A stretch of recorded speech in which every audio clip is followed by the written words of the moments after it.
하나님의 말씀을 함께 보겠습니다. 시편 53편 1절에서 6절 말씀을 보죠.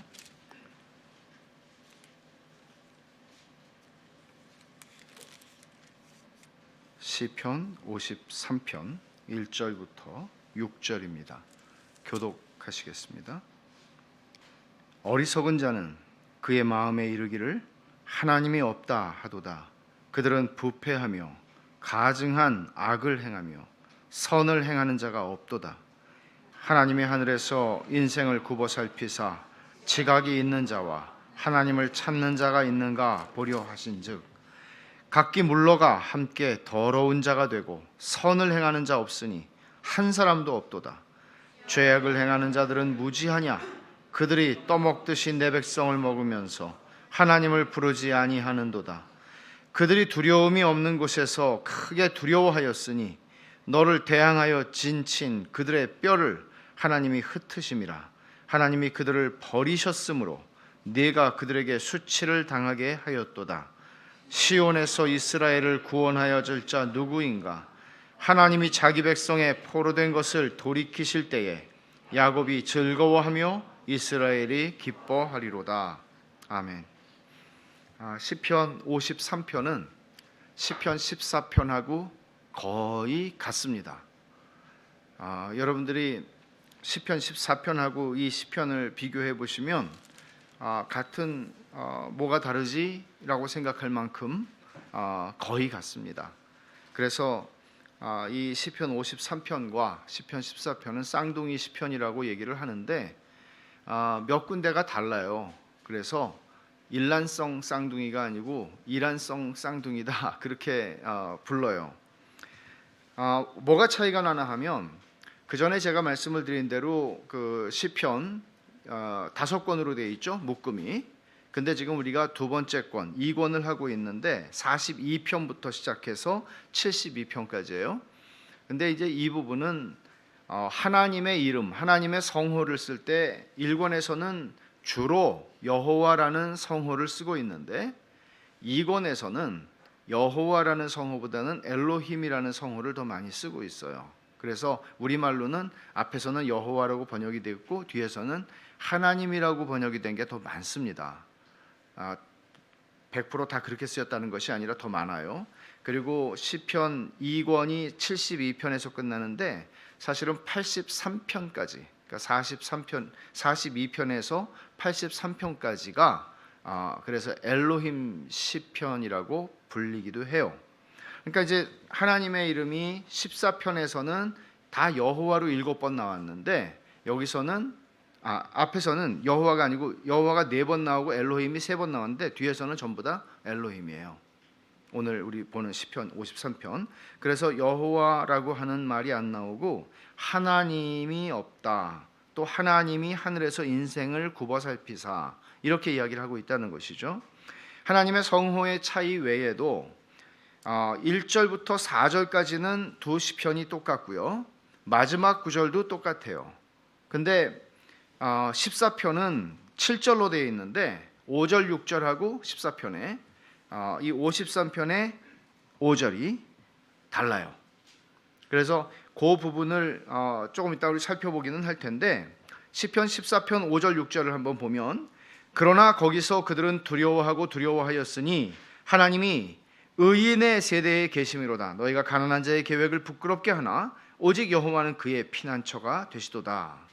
근데 53편 5절을 보면 그들이 두려움이 없는 곳에서 크게 두려워하였으니 너를 대항하여 진친 그들의 뼈를 하나님이 흩으심이라. 하나님이 그들을 버리셨으므로 네가 그들에게 수치를 당하게 하였도다. 다르죠? 그럼에도 불구하고 전체가 다 비슷하다는 거예요. 그러면 왜 비슷한 시편이 반복된 걸까요? 실수일까요? 물론 실수는 아닙니다.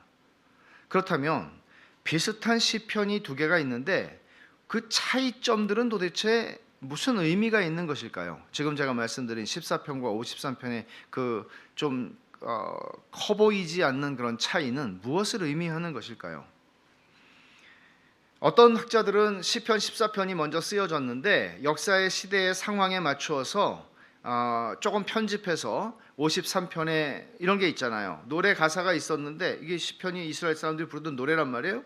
그러니까 노래 가사가 있는데 그거를 부르다 보니까 지금 우리 상황하고 조금 맞춰서 부르면 더 좋겠다라고 해서 그 상황에 맞춰서 불렀을 가능성이 있다고 설명을 해요.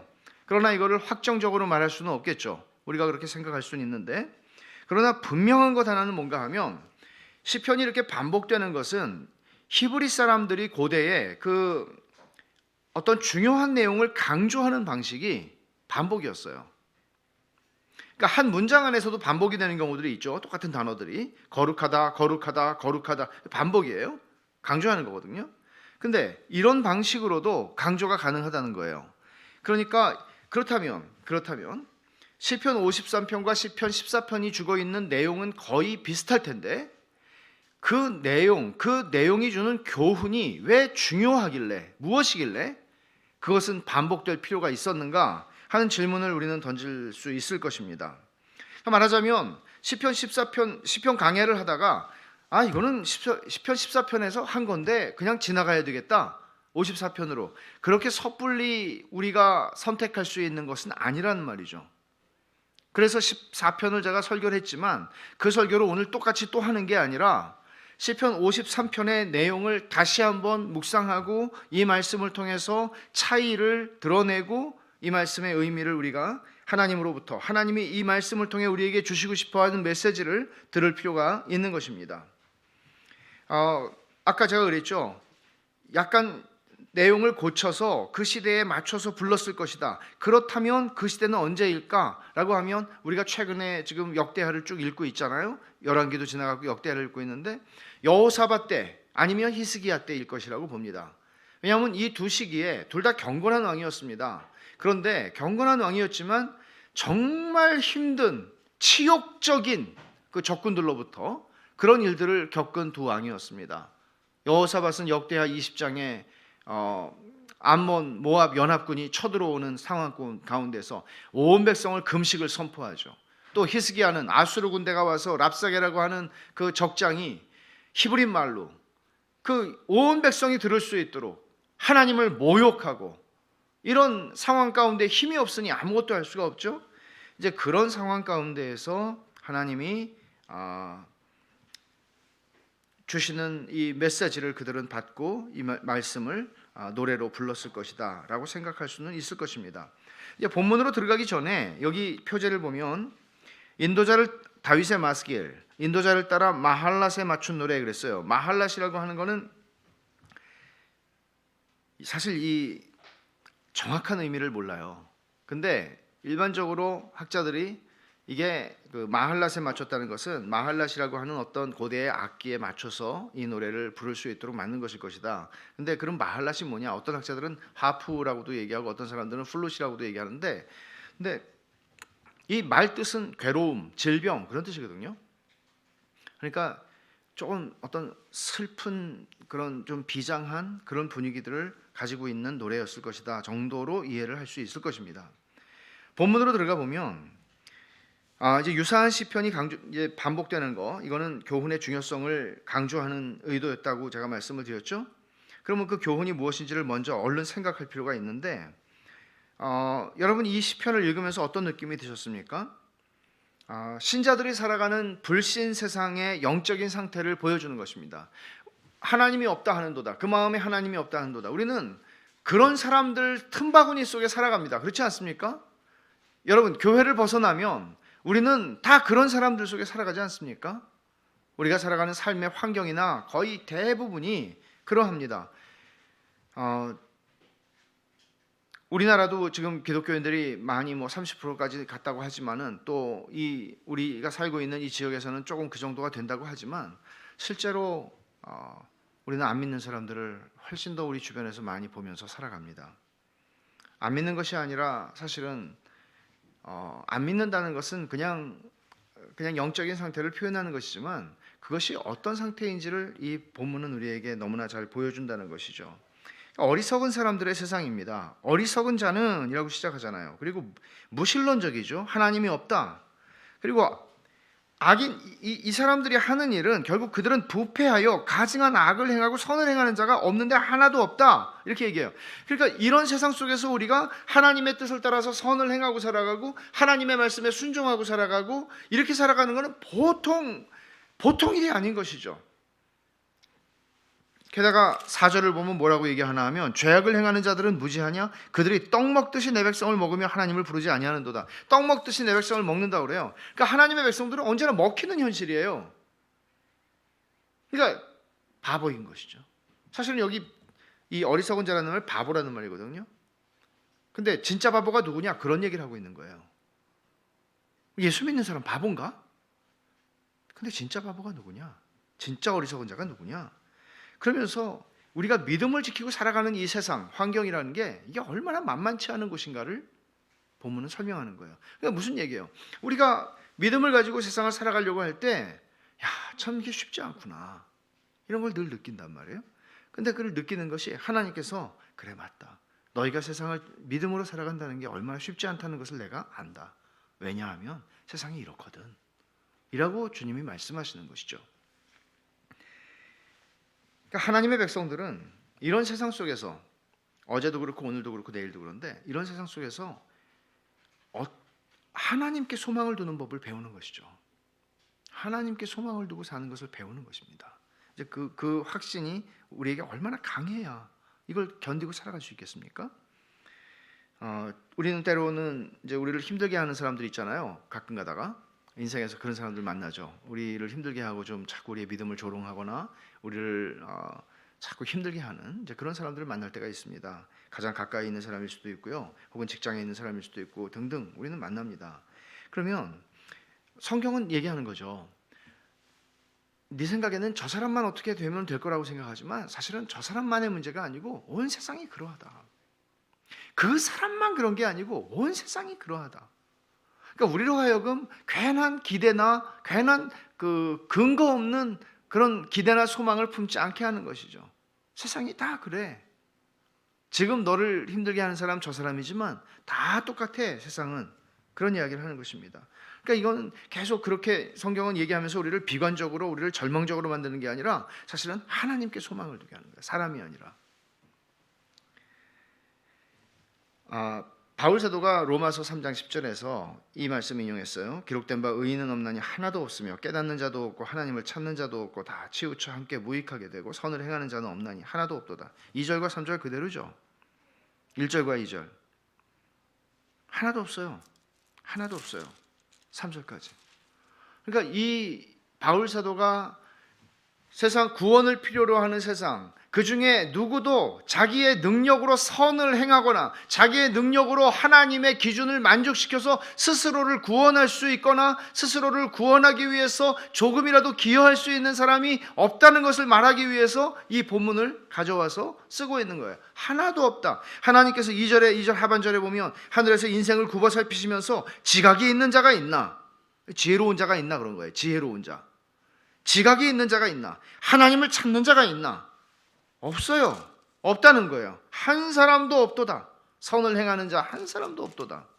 단 한 사람도. 아담의 후손 중에 단 한 사람도 없다는 거죠. 범죄함으로 말미암아 부패한 인간의 본성에 대해서 본문은 너무나 분명하게 이야기를 해주는 것입니다.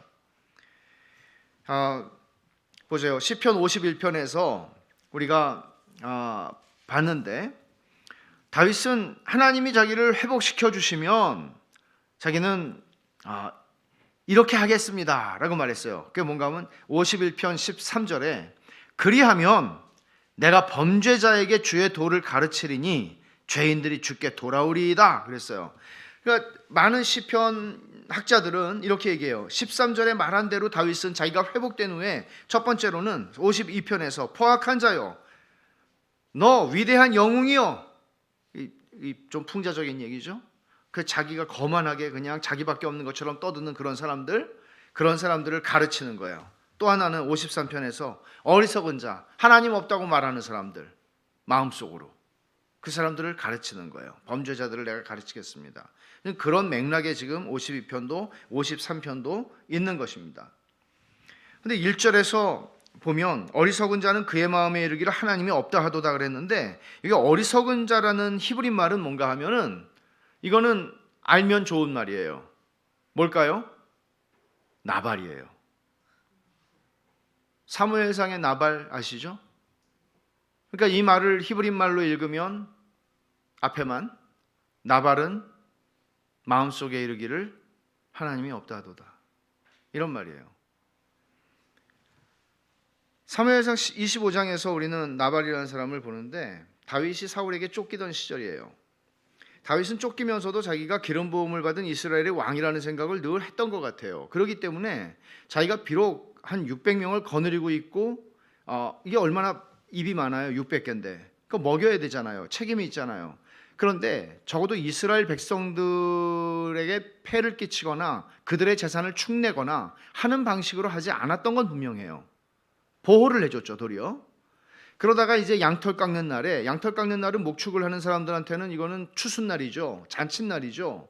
그러니까 양털 깎는 날에 그 사람이 그런 잔칫날이 되면은 후해지잖아요, 마음이. 그러니까 다윗이 부하들을 보내서 좀 은혜를 주십시오. 내가 그동안 우리가 당신을 이렇게 보호해 주었습니다, 이렇게 얘기하죠. 근데 나발이, 성경의 나발에 대한 설명을 보면 이 사람은 참 하여간 굉장히 어울리지 않는, 그 분명한 건 부모가 붙여준 이름이 나발은 아닐 거라는 거죠. 그죠? 누가 바보라고 이름을 붙여주겠어요? 어느 아버지가 아무리 미워도 그렇지. 그러니까 이 사람을 드러내는 어떤 이름이 별명처럼 이렇게 성경이 붙인 거 아닌가 생각을 하는데, 이 사람은 목축을 하는 거부였고 총명하고 아름다운 아내가 있었습니다. 아비가일입니다.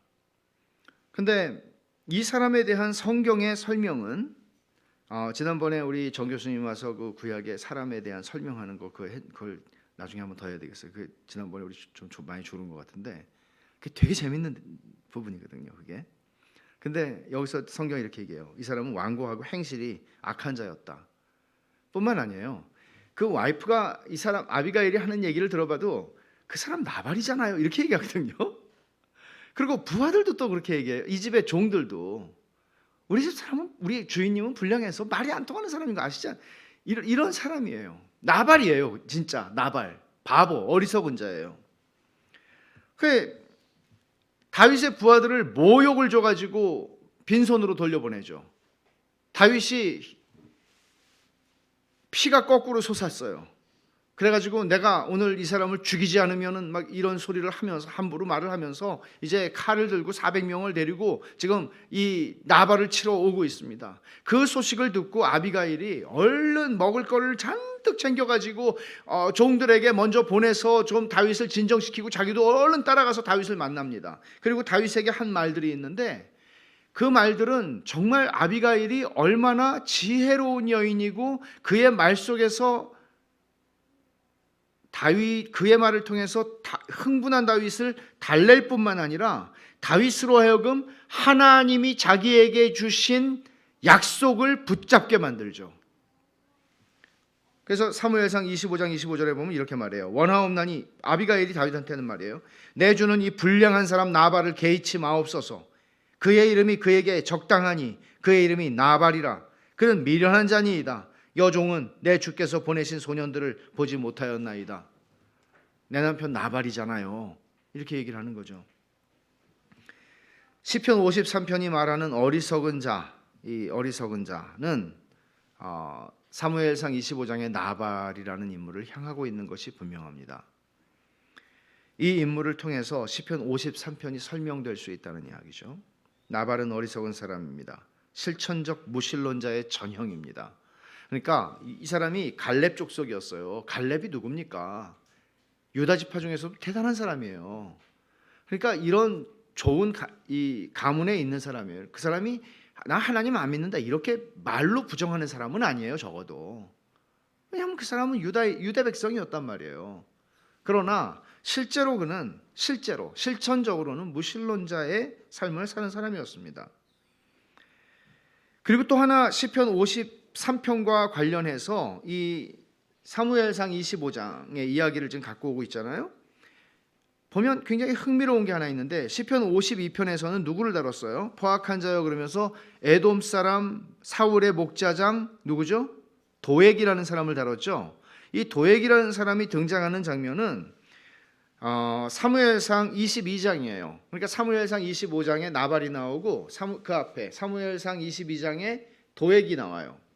그리고 그 다음에 시편 54편을 가보면 이 표제어를 보세요. 다윗의 마스길 인도자를 따라 현하게 맞춘 노래 10사람이 사울에게 이르러 말하기를 다윗이 우리가 있는 곳에 숨지 아니하였나니까 하던 때, 그러니까 10이 그 지명이란 말이에요. 10사람들이 다윗을 고발한 거예요, 사울에게. 근데 이 사건들은 두 차례 나오게 되는데 사무엘상 23장 26장에 나와요. 그러니까 이 시편의 배열과 내용들을 보면서 흥미로운 것은 53편은 지금 사무엘상 25장의 나발을 얘기하죠. 그 앞에 있는 52편은 사무엘상 22장에 있는 도액을 바라보고 있죠. 그리고 그 뒤에 있는 것은 사무엘상 26장의 10사람들을 바라보면서 지금 쓰여지고 있다는 것이죠. 여튼 분명한 것은 나발은 그의 마음에 이르기를 하나님이 없다 하도다. 사무엘상 25장을 지금 계속 가리키고 있는 거예요. 1절부터 4절에서 이 어리석은 나발, 어리석은 자 나발, 이 사람의 생각과 이 사람의 행동, 삶을 묘사합니다. 어리석은 사람은 하나님이 없다고 자기 마음에 말하는 자라고 하는 거죠. 고대 세계에는 아까도 말씀드린 것처럼 이론적인 무신론자는 별로 없었습니다. 훨씬 더 종교적이었죠. 그런데 이런 사람, 실천적 무신론자들은 고대나 지금이나 언제나 많습니다. 뭔가 하면 말과 행동이 다른 것이고 그의 신앙의 고백과 삶이 동떨어진 것이죠. 이런 사람들이 그때나 지금이나 많습니다. 그래서 이런 사람을 어떤 학자 마이클 윌콕이라고 하는 사람은 이렇게 표현합니다. 의도적으로 하나님을 의식하지 않고 자기 인생을 계획하고 살아가는 사람. 의도적으로 하나님을 배제시키는 거죠. 자기 삶 속에서 사업할 때 하나님이 자꾸 쳐다보시는 것 같고 하나님이 여기, 그러니까 우리는 그러잖아요. 사업할 때 뭘 자꾸 내 꾀를 내야 되고 막 이럴 수 있잖아요. 근데 하나님이 여기 계시면 좀 불편해요. 그러니까 의도적으로 하나님을 배제시키고 계속 가는 거예요. 실천적 무신론자죠. 그래서 이런 어리석은 사람은 지적 능력이 떨어지거나 정신적으로 결핍된 사람 절대 아닙니다. 세상적으로 보면 사람 되게 똑똑한 사람이고요. 공부도 많이 했을 수도 있고 지혜로울 수도 있고 세상 굉장히 잘 살 가능성이 있는 사람입니다. 여기서 얘기하는 어리석은 자 나발은. 중요한 건 머리가 좋고 많은 지식을 가졌다 할지라도 설령 그렇다 할지라도 하나님을 경외하지 않는 영적 요소가 결핍되어 있는 겁니다. 그리고 도덕적 문제가 있어요. 도덕적 문제. 이거 의지의 문제예요. 이거 지적인 문제가 아니라는 거죠. 순종할 의향이 없어요. 이 두 가지 문제를 가지고 어리석은 자라고 지금 얘기를 하고 있는 것이죠. 성경이 말하는 어리석음이라고 하는 것은 성경 전체도 말하지만 특별히 잠언이나 시편에서 굉장히 많이 얘기하잖아요. 근데 이 어리석다는 것은 정말 머리가 나쁘거나 그런 게 아니고요. 어리석은 것은 악한 거예요. 어리석은 것, 미련한 것은 언제나 악한 것과 통해요. 그리고 지혜로운 것은 무엇입니까? 잠언 1장 7절에서 말하는 것처럼 하나님 경외하는 겁니다. 그 사람이 가방끈이 얼마나 기냐? 아닙니다. 하나님을 경외하는 사람은 지혜로운 사람입니다. 하나님을 경외함이 없는 사람은 미련한 자입니다. 성경은 이렇게 구분을 합니다. 그래서 성경에서 얘기하는 어리석음 중에 어리석음은 무엇이겠습니까? 마음에 이르기를 하나님이 없다 하는 것입니다. 이거보다 어리석은 건 없습니다. 하나님께서 당신의 창조 세계인 자연 만물에 부인할 수 없도록 자신의 신성과 능력을 다 나타내 보이셨습니다. 로마서 1장 20절에서 말한 게 그거죠. 이거는 학자들이 연구를 해야만 이 자연 안에는 정말 창조주가 계시구나 그렇게 알 수 있는 게 아니라 어린애들도 알 수 있는 것입니다. 그런 방식으로 피할 수 없도록 하나님께서 당신의 능력과 신성을 이 자연 만물 창조 세계 안에 보이셨습니다. 그래서 로마서 1장 19절에 이렇게 말합니다. 하나님을 알만한 것이 그들 속에 보임이라. 하나님께서 이를 한번 찾아보죠. 로마서 1장, 이 로마서하고 이 본문하고 굉장히 많이 연결이 돼요.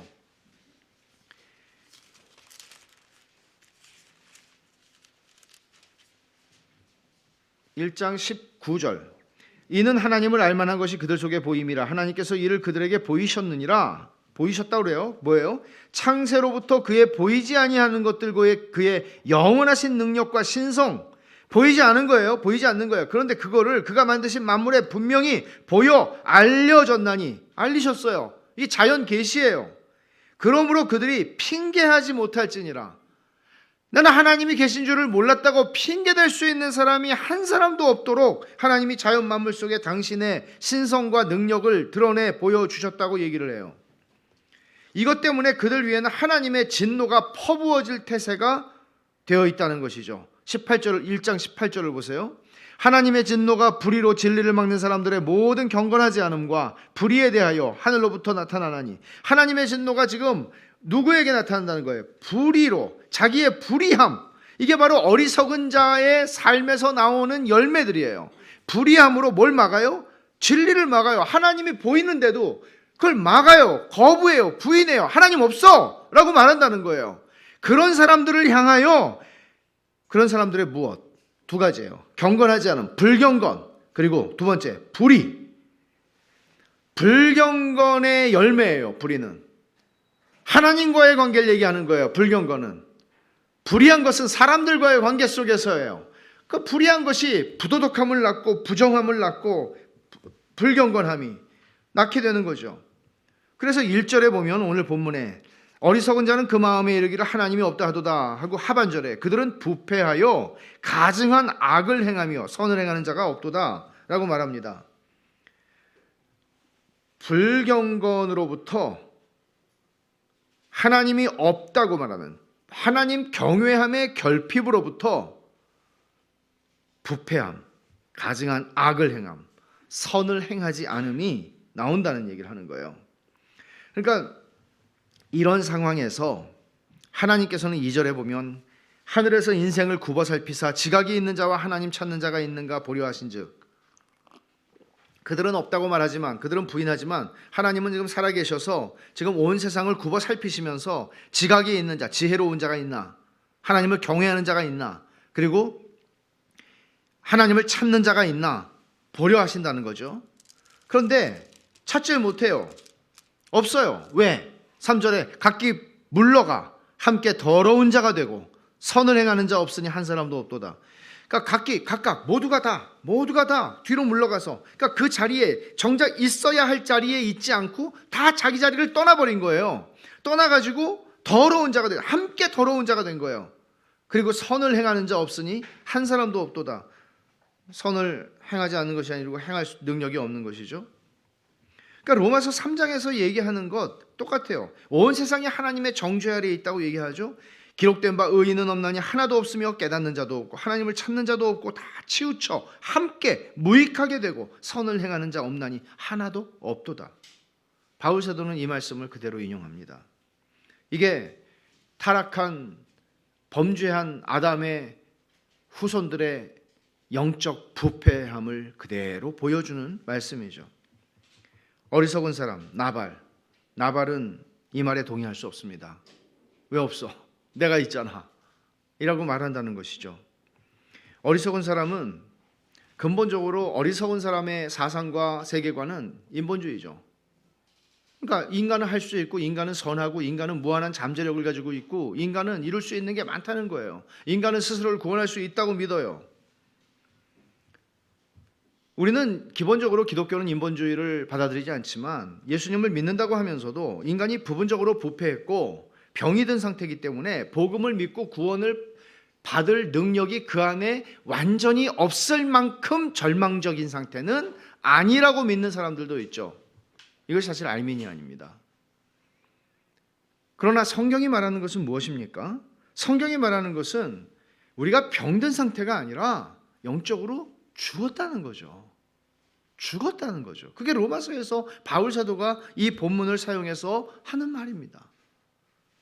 허물과 죄로 죽었단 말이죠. 우리는 죽었기 때문에 우리는 아무것도 스스로를 구원하기 위해서 할 수 있는 게 없죠. 죽은 사람이 어떻게 할 수 있습니까? 그래서 전적으로 부패했고 죄의 저주 아래 놓여 있고 잘못된 원리에 부추김을 받아 행동하게 될 뿐만 아니라 하나님을 사랑하거나 자기 구원을 위해서는 아무것도 할 수 없는 그런 존재라고 성경은 얘기합니다. 그러니까 인간이 전적으로 부패했다는 것은 인간이 도덕적으로 선을 아무것도 하지 않는다는 말이 아니에요. 인간의 모든 기능이 다 죄로 오염되어서 하나님을 기쁘시게 할 수 없다는 것이죠. 이 어리석은 사람이 이런 사람이 할 수 있는 게 뭐가 있어요? 물러가 더러운 자가 되는 것이죠. 함께 선을 행하지 않는 것, 행할 능력이 없는 것이죠. 그래서 4절을 보면 이렇게 말합니다. 죄악을 행하는 자들은 무지하냐? 그들이 떡 먹듯이 내 백성을 먹으면서 하나님을 부르지 아니하는도다. 탄식이에요. 그들이 여기 떡 먹는다는 표현이 나오는데요. 이게 뭔가 하면 내 백성을 먹는다고 그랬죠. 그들이 하는 죄악은 사람을 향한 것일 뿐만 아니라 하나님의 백성을 향한 것인데, 떡 먹듯이 우리 말이 그런 말이 있잖아요. 뭐 떡 먹듯이 뭘 한다. 그들에게는 굉장히 자연스럽고 태연하게 할 수 있는 일들이에요. 심지어는 서로가 그런 것들을 자랑할 만큼 우리는 때때로 그런 모습들을 이 사회 속에서도 보지 않습니까? 그리고는 야, 인간이 저럴 수가 있는가? 그래, 놀랄 것 아닙니다. 성경이 그렇게 얘기하고 있습니다. 떡 먹듯이 내 백성을 먹으면서 라고 얘기합니다. 그러니까 이 어리석은 사람들이 하는 짓이 밥 먹듯이 그냥 의인들을 삼키는 것입니다. 그리고 이 사람들의 영적 특징이 뭔가 하면 하나님을 부르지 않는다는 것이죠. 하나님을 부른다는 것은 영적인 지각을 전제하는 거죠. 하나님의 존재를. 그리고 믿음과 회개로 나아가는 것입니다. 하나님을 부른다는 것은 없죠. 그것이 없죠. 그러니까 우주의 중심에 하나님이 없으니까 내가 중심이죠. 나만 괜찮으면 돼요. 남이야 죽든 살든 아무 상관없어요. 다른 사람의 불행이 나의 행복이 될 수 있다면 얼마든지 웰컴해요. 이런 인생관을 가지고 살아가게 된다는 거죠. 우리는 사무엘상 25장의 나발한테서 이 모습을 봐요. 그는 거부예요. 성경이 얘기할 거부예요. 거부인데 완고하고 행실이 악해요. 그래서 자기 이름값을 한 거예요. 다윗의 부하들을 모욕을 줘서, 모욕까지는 주지 않고 그냥 보낼 수도 있는데 모욕을 줘서 보냅니다. 빈손으로. 말하자면 이 사람에게서 보게 되는 건 뭔가 하면요, 나발은 두려움이 없어요. 이게 이 사람의 특징이에요. 두려움이 없어요. 그래서 로마서 3장 18절에서 바울사도는 시편 36편을 인용하면서 이렇게 말해요. 그들의 눈앞에 하나님을 두려워함이 없느니라 함과 같으니라. 이게 특징이에요. 나발의 특징이에요. 어리석은 자의 특징이에요. 두려움이 없어요. 근본적으로 두려움이 없어요. 내가 언젠가 하나님 앞에 서야 된다는 두려움이 없어요. 내가 내 인생을 끝내고 하나님 앞에 서야 된다는 두려움이 없어요. 하나님 앞에 계산해야 된다는 두려움이 없어요. 이런 자들의 세상에서 신자가 믿음으로 살아간다는 것은 뻔하죠. 맨날 손해보는 거예요. 손해 안 볼 길이 없어요. 밥이에요. 밥. 여기서 말한 대로. 이게 현실이에요. 근데 하나님은 어리석은 자들의 생각처럼 계시지 않은 게 아니고 어느 날 심판자로 그들에게 임하신다고 5절에 말하죠. 그들이 두려움이 없는 곳에서 크게 두려워하였으니, 그러니까 두려움이라는 게 없어요. 그들에게는 두려움이 그들의 삶의 자리에 들어올 자리가 없어요. 왜? 다 할 수 있거든요. 누가 나를 두렵게 해? 모든 걸 내가 할 수 있는데. 두려움이 없는 곳에서 크게 두려워하였으니 너를 대항하여 진친 그들의 뼈를 하나님이 흩으심이라. 하나님이 그들을 버리셨으므로 내가 그들에게 수치를 당하게 하였도다. 바뀌는 거죠, 상황이. 밥으로 먹힘을 당하던 사람이 이제는 그들에게 수치를 안겨주게 되는 거죠. 왜? 하나님이 그들을 버리셨기 때문에. 하나님이 입장을 바꾸게 만드신 것이죠. 근데 이 본문이 5절이 14편하고 다르다는 거죠. 14편 5절 6절 다시 한번 보면, 그러나 거기서 그들은 두려워하였으니 비슷해요. 두려워하고 두려워하였다는 이 반복은 뭔가 하면 크게 두려워하였다는 말이에요. 그렇죠? 크게 두려워했다는 말이에요. 그리고 하나님이 의인의 세대, 여기는 좀 달라요. 하나님이 의인의 세대에 계심으로다. 그러니까 하나님이 의인들과 함께하는 것을 악인들이 본 거예요. 자기들 생각에는 하나님이 없어요. 근데 가만히 보니까 의인들 가운데 하나님이 함께 계시는 것을 본 거예요.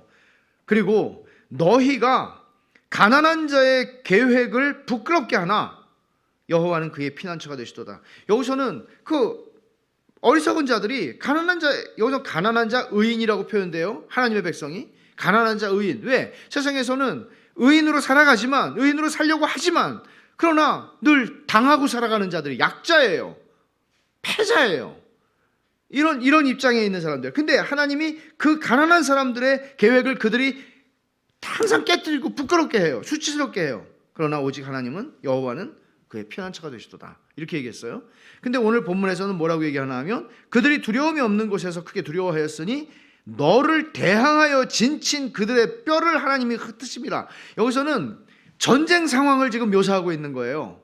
너를 대항하여 진쳤다고 그랬어요.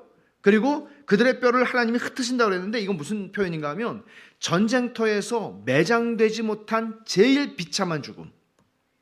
전쟁터에서 죽었는데 매장되지를 못했어요. 제일 비참한 죽음이에요. 지금 그것이 이 어리석은 자들의 결말이 될 것이라고, 하나님의 심판이 그런 방식으로 찾아올 거라고. 그리고 거기서 끝나지 않아요. 하나님이 그들을 버리셨기 때문에 누가 하나님의 백성이 그들에게 수치를 당하게 했다. 수치를 안겨주는 거예요. 그러니까 5절 말씀은요, 사실은 히브리 말로는 거기에서라는 말로 시작해요. 이게 굉장히 중요해요. 왜 그런가 하면 거기에서라는 말이 우리 번역 개역개정에서는 이렇게 표현된 거예요. 그들이 두려움이 없는 그곳에서, 거기서, 곳에서죠. 곳에서. 근데 이게 이제 그곳에서, 거기서, 혹은 그때라고도 볼 수 있어요. 그러면 이런 거죠. 그들이 두려움이라고는 전혀, 두려움이 뭐야 도대체? 난 두려움 한번 느껴봤으면 좋겠어. 이렇게 얘기할 만큼 두려움을 알지 못하는 그곳에서, 그들이 두려움을 느끼기 위해서 어디 심판의 자리로 끌려가야 할 필요가 없어요. 바로 그 자리에서, 혹은 그들이 두려움이 없는 바로 그때에 하나님이 그들을 크게 두렵게 하시겠다고 말씀하는 거예요. 바로 그 자리에서.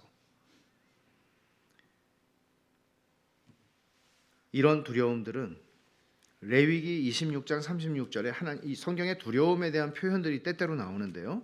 이 표현을 한번 보시면 좋겠어요. 레위기 26장 36절입니다.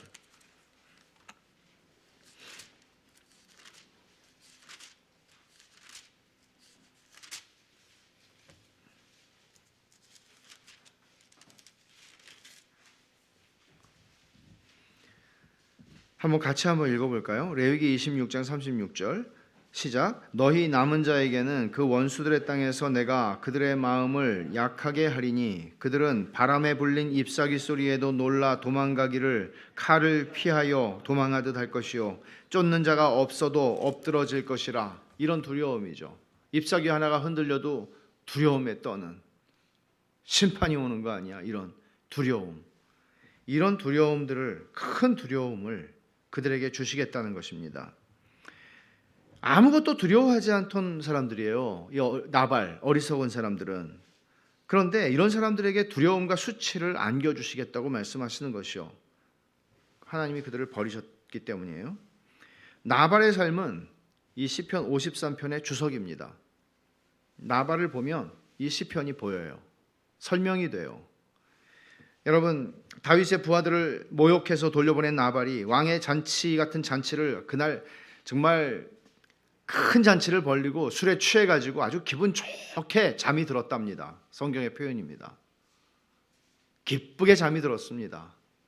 그런데 이튿날 아침 아비가일이 그 전날에 무슨 일이 있었는지를 남편에게 말합니다.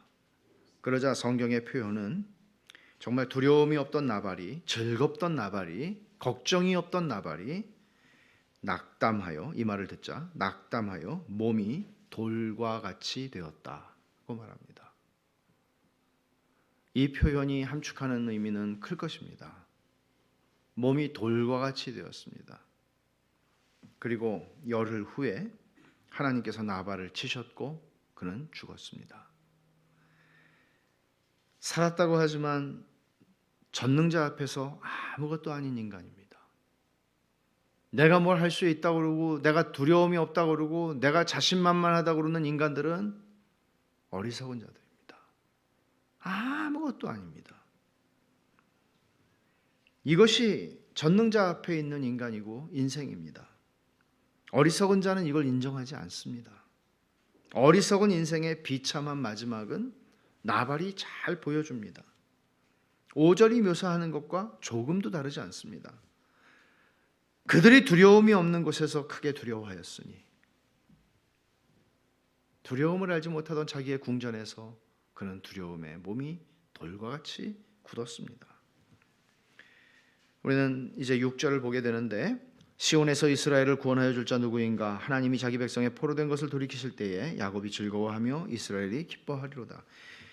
5절이 심판하시는 하나님을 얘기했다면 6절은 구원하시는 하나님을 얘기합니다. 이것은 같이 일어나는 일입니다. 하나님께서 나발을 심판하실 때 하나님의 백성들은, 그들의 밥이 되었던 하나님의 백성들은, 그들의 밥이 되는 현실을 살아가야 했던 하나님의 백성들은, 그리고 하나님께 소망을 두고 살았던 하나님의 백성들은 즐거움과 기쁨의 날이 그들에게는 임하게 될 것입니다. 세상은 비록 악인들, 어리석은 자, 나발의 놀이터가 되어버렸지만, 놀이터죠. 그들은 늘 마시고 먹고 즐겁고 잔치를 벌이고 나날이 행복합니다. 그러나 하나님은 그 어리석은 자들을 어느 날 심판하십니다. 동시에 자기 백성을 구원하십니다. 어리석은 자들이 죄의 대가를 치르게 될 때 하나님은 자기 백성을 구원하시고 즐겁고 기쁘게 하실 것입니다. 이게 얼마나 멋진 표현입니까? 하나님이 자기 백성의 포로된 것을 돌이키실 때에 야곱이 즐거워하며 이스라엘이 기뻐하리로다. 밥이었었는데 우리는. 여러분, 이 은혜의 날에 우리는 소망을 두고 살아가는 것입니다. 신자들은. 그리고 그 일이 그리스도의 십자가에서 이미 일어났습니다. 마귀는 우리 구주 예수 그리스도를 십자가에 못 박았지만 주님은 당신의 죽으심으로 율법의 증서를 도말하셨고 우리를 율법의 권세에서 해방시키셨습니다.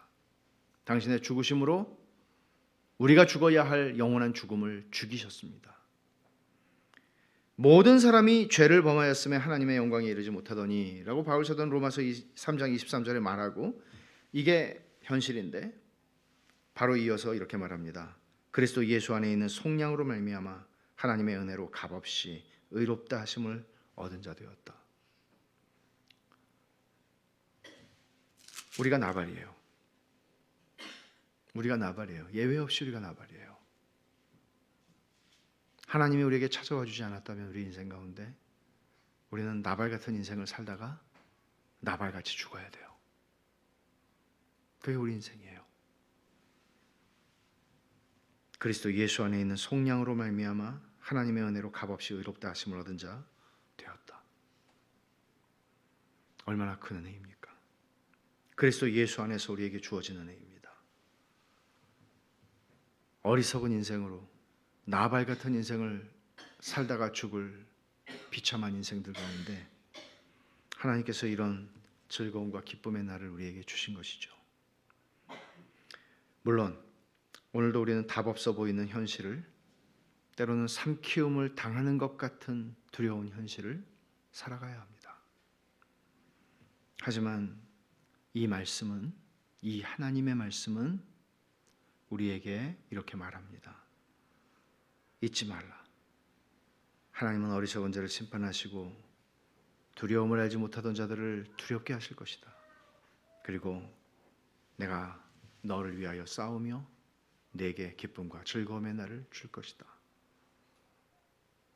사람에게 소망을 두지 말고 하나님께 소망을 두라고 말씀합니다. 우리는 이 말씀을, 오늘도 이 약속의 말씀을 붙잡고, 오늘도 때로는 마라 같은 현실 속에서도 믿음을 가지고 그 약속을 붙잡고 살아가야 하고, 때로는 주께서 우리에게 주시는 엘림과 같은 은혜 속에서 하나님의 은혜를 누리고 또 안식을 경험하는 것입니다. 같이 기도하십시다. 하나님 아버지 감사합니다. 오늘도 주께서 저희에게 주신 말씀을 성령 하나님께서 깊이 저희 가슴 속에 새겨 주셔서 하나님 아버지 저희가 믿음을 가지고 저희의 삶의 현실, 정말 답이 보이지 않는 것 같은 현실 속에서 하나님을 의지하고 하나님께 소망을 두고 하나님의 약속을 믿음으로 붙잡아 믿음을 지키고 살아가기 이토록 힘든 삶의 환경 속에서도 믿음을 가지고 순종하고 믿음으로 나아가는 저희가 되게 하여 주시옵소서. 하나님 아버지, 나발 같은 인생들을 찾아와 주신 은혜를 감사합니다. 하나님 아버지, 이 은혜에 감격하며 주를 섬겨 살아가는 저희가 되게 하여 주옵소서. 예수님의 이름으로 기도하옵나이다. 아멘.